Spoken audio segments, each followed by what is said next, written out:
G'day all, we're always thinking, just wanted to show you an addition we've just added. So that's a SoftWash cone adapter. So it's going back to Euro thread.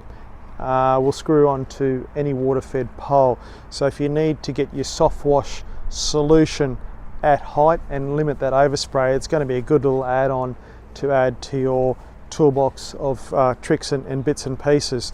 So I'd just like to give you a bit of a rundown. It's a 2.4 millimeter hole, a 50-degree cone fan pattern.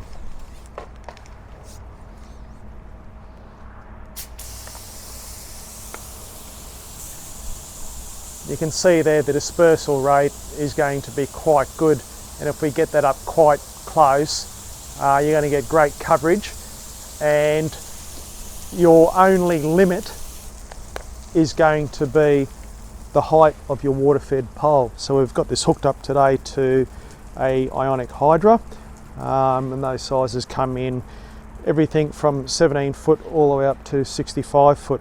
So this is the new SoftWash cone adapter, back to Euro thread, 2.4 millimeter orifice at a 50-degree cone pattern. We'll catch you on the next video.